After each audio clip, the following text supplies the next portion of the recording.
मन की चंचलता और ज्ञान का दीपक। भाग 2। अगली सुबह का समय था। सूरज की हल्की किरणें आंगन में बिछी तुलसी के पत्तों पर पड़ रही थी।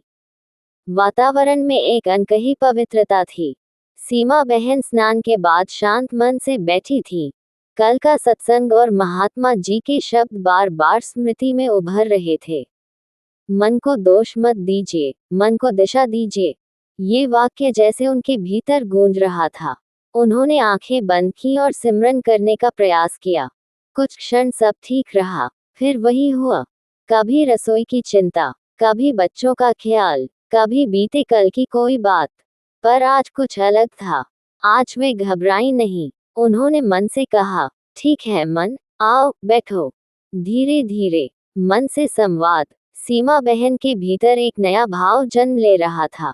पहली बार वे मन से लड़ नहीं रही थी, बल्कि उसे सुन रही थी। उन्हें महात्मा जी की बात याद आई। मन छोटा बच्चा है, उसे डांट से नहीं, स्नेह से साधा जाता है। उन्होंने गहरी सांस ली और फिर से सिमरन किया। मन फिर भटका, लेकिन इस बार वे मुस्कुरा दी। चलो फिर से, उन्होंने स्वयं से कहा। सेवा का अवसर। दोपहर को सेवादल से संदेश आया। आज शाम को सत्संग भवन की सफाई सेवा थी। पहले सीमा बहन सोचती थी, ध्यान ठीक नहीं लगता, मन भटकता है, मैं क्या सेवा करूं। पर आज उन्होंने बिना सोचे हाँ कर दी। शाम को वे झाड़ू लगाते हुए, पानी भरते हुए, दरी बिछाते हुए एक अनोखी शांति महसूस कर रही थी। मन पूरी तरह स्थिर तो नहीं था, पर हल्का जरूर था। सेवा में छुपा उत्तर। सफाई करते समय एक वृद्ध महात्मा जी पास आए। उन्होंने मुस्कुराकर कहा, बहन, मन आज बड़ा शांत लग रहा है।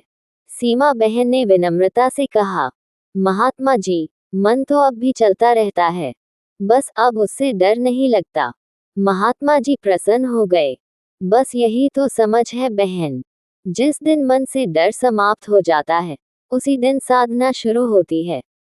कबीर साहब का विचार। महात्मा जी ने कबीर साहब की वाणी कही।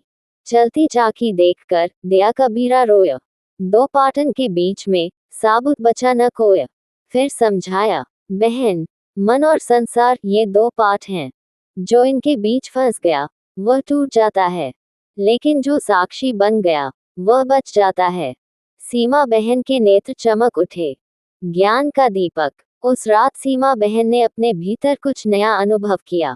मन शांत नहीं था, पर मन आज्ञाकारी होने लगा था। उन्होंने समझ लिया, ध्यान का अर्थ विचारों का न आना नहीं, बल्कि विचारों के आने पर भी निरंकार को न भूलना है। यही ज्ञान का दीपक था, जो मन की चंचलता के अंधकार में धीरे धीरे जलने लगा था। भाग 2 का समापन। रात को सोते समय सीमा बहन के होठों पर एक ही शब्द था, धन निरंकार जी। और मन पहली बार बिना शिकायत के उस शब्द के साथ विश्राम कर रहा था।